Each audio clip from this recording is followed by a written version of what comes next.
Hello, I'm Eric Snodgrass, and thank you for watching this brief ag forecast brought to you by Nutrien Ag Solutions. We're going to get right into this forecast because what you see here on the screen with this high pressure cell that's sitting right here on Thursday night is going to be the dominant factor for much of the next 5 days. That high is going to slide over toward the south and east. It's going to keep much of the not only just the southeast, but the mid-south back to the Midwest, much of the Corn Belt, quite dry.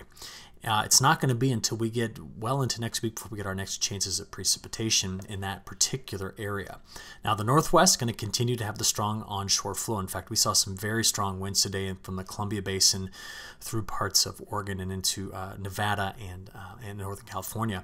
But we're all going to watch one system that's coming out right here that tomorrow on Friday is going to go over Florida. It's going to merge here on Saturday. And there have been some in the earlier week. We've been kind of seeing some of the forecasts take this up these coasts. It's a pretty strong nor'easter, but that is now off the table.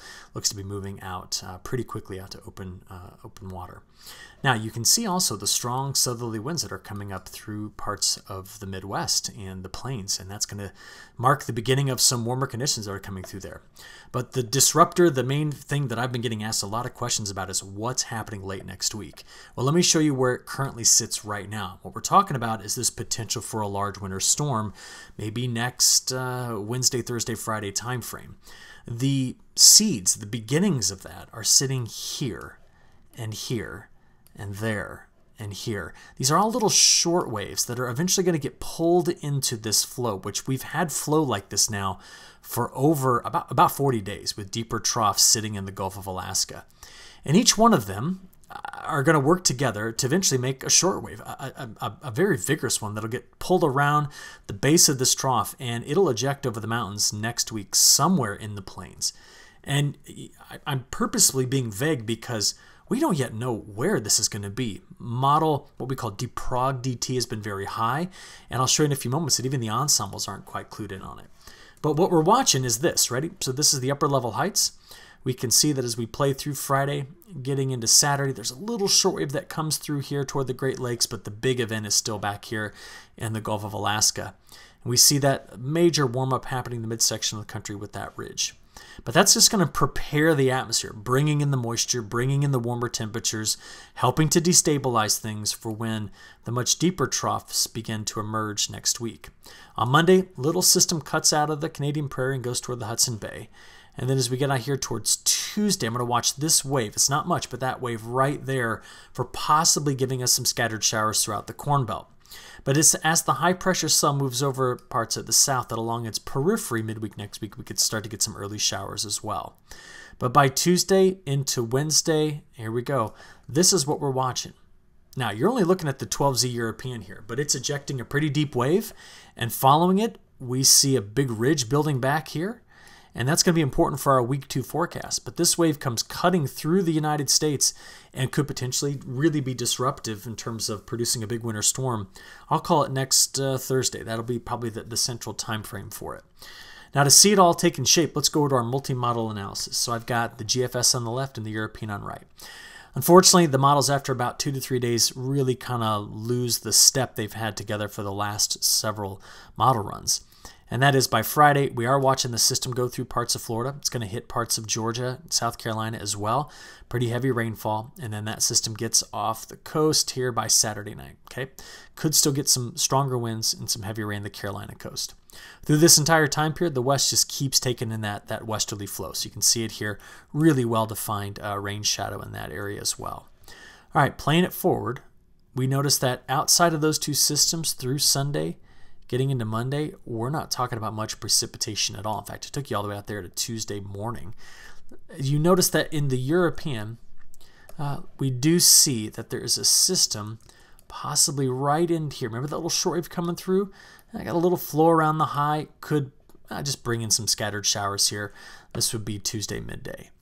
But the European takes the first system, that little wave, up into the Hudson Bay. And what's interesting is the models at this point have completely kind of lost their continuity.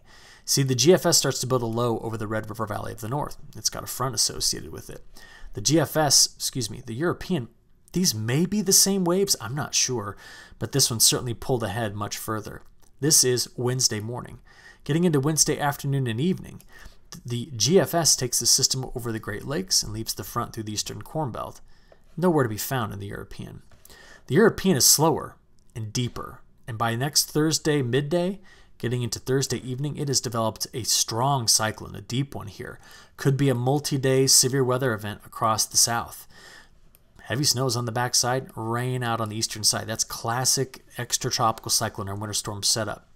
When does the GFS do something? Well, there it is, late in the week next Thursday. In fact, it could bring in some heavy snow right in through this area should the GFS have this right.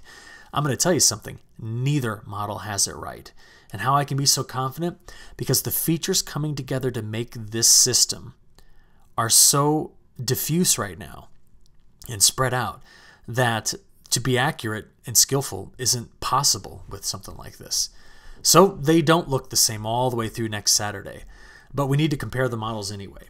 So when you look at this, remember these colors represent where the European's wetter, these is where the GFS is wetter. And because the GFS has that system moving through quicker and the European has the lingering deepening system, European's much wetter in the midsection of the country. Now the GFS is more aggressive with the onshore flow in the northwest, which is why it's wetter in the Cascades as an example. But it's always good to compare these two models and see where they deviate from one another. Now, let's try to add some skill to this by looking at the ensemble. Each one of the L's on this map, and there are 51 of them, represent where we've got the 51-member European ensemble placing a low-pressure center next Thursday morning, early next Thursday morning. And the Europeans bringing in kind of two pieces to this wave, a southern branch and a northern branch. What's important to see is that next Thursday, the model's trying to develop something in the midsection of the country, and it's consistent with all of the model members to do something like that. But that just adds to the fact that we're going to have something out here next Thursday, but we don't know the intensity or the location at all yet. Okay? We're just going to have to live with that until we see this wave get over the mountains and give us a better clue. But just for entertainment purposes, this is what the European model is projecting through that system in terms of total accumulated snowfall. Yeah, as it curls up here over Iowa, big snows on the backside. Now remember, this is just for entertainment purposes. I just thought it'd be kind of fun to look to see what the models were doing at this point. The GFS is way different. It's got that neck system coming down and then curling up here into southern Michigan. And that's where it's putting down its heavy snow. That and all the way up into parts of Quebec. And by the way, the fun thing about the GFS going out 16 days is it just loves to make snow late in the forecast time period. So again, this is all for entertainment purposes only. Don't take this and think that it's going to happen. I will show you this though. The European ensemble forecast for the probability of an inch of snow is what's shown here. And what you notice is that the models are not in agreement. The ensembles are not in agreement on what this next system is going to do. In other words, you don't see any big swaths through here of where that snow is going to be. So I'm just going to be honest. We got to wait to see how the wave evolves over Alaska, the Gulf of Alaska, and the West Coast before any forecast accuracy can be had. But that's where we watch this, and we're just going to keep watching it. Take a look at this. By day 10, a little bit different pattern here. The model opens up a larger ridge in the west. Now on Monday's video, we didn't see this. This was a much flatter flow. But the model has once again, and last time it said it was going to do this, it missed it. But it tried to move that wave back out here, just south of the Aleutian Islands. Now if it does this properly this time, the west coast goes over dry, the Midwest will go over drier, and we're going to have our wetter pattern going to be following this trough going through here. And that's why when you look out there into week 2, that's the area that seems to favor the above normal precip. A lot of this coming from that low, moving in this direction at the beginning of the week 2 forecast. But notice we're drier from the southern plains back toward California compared to average. Now thinking about this, I want to now start talking about temperatures, and then we're going to get to the long range and finish this up. The latest update from the National Weather Service continues to show that from the Mid-South through the Mid-Atlantic, we do have frost and freeze warnings out. All right.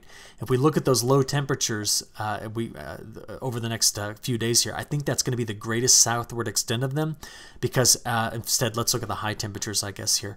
You're going to see the warm-up beginning by Friday, getting into Saturday and Sunday. Wow, Sunday, 80s in the panhandles, upper 50s and 60s and 70s in the Midwest, northern plains, and that's just going to continue to next week. This is preparing the atmosphere for that big system late next week. So if you stitch together the next 5 days, this is what you get. That colder air, its deepest extent is on Friday morning, and then it's out. We replace it with a lot of warm air pretty quickly. The latest European, though, does bring in, remember the operational brings in that cold air on the back side of that low, which is why you see that cold air in place here. But again, this relies on that low forming and taking on off to the north and east. One thing is certain, though, as we look out there, this trough is in place by day 10, which is why the day 10 through 15 temperature pattern, ridge here, deeper trough, cooler weather, okay? Now, the depth of and the extent of and the length of this cold weather is what I'm interested in the long range. And what I'm going to start with is this. Over the last 30 days, the Canadian archipelago not built up a lot of sea ice, okay? No major snowfall that is advanced here. No big reservoir of cold air between, the Yukon territories and the Hudson Bay. Which means that if we get cold air into the eastern half of the country, it will not last for 20, 30, 40 days, which it can do this time of year. All the action's been here. That's the source region. And they've been bringing these big troughs in through the western part of the United States out of the Gulf of Alaska. So why I show you that is, in addition to this, we have got right now a lot of cold water there. Our La Nina continues to develop. And look at what the La Nina is doing with its stronger trade winds. Ready? It's going to push the edge of those stronger trade winds, seen in blue, right along this line. Now, you notice that on one side there's red, on the other side there's blue. The blue side, stronger winds out of the east. The red, out of the west. And they initially meet over phase 5 and move into phase 6. Now, why tell you that? Well, if the MJO did not come out here deep into phase 1, 2, it's already retreating back toward phase 5 and 6. And may curl back around to phase 7 at some point. But it's avoiding 1, 2, 3, and 4. It's avoiding all those phases. It's also avoiding phase 8. And if it keeps lingering over here in phase 5, 6, watch this, ready? When it's in phase 5, we do get a bit of a retrograde in the trough and a temporary ridge building over the west and a trough over the east. As it's forecast to do that, remember, that's exactly what the flow is forecast to. So the MJO is really in lockstep here with what the models are projecting. But it's not going to stay in phase 5. It will get into phase 6.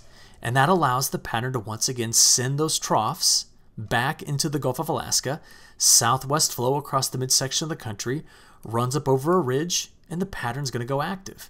So expect about 7 or 8 days on, 7 or 8 days off, 7 or 8 days on, 7 or 8 days off. I think that's what we're going to see because this pattern is open, unblocked, and moving.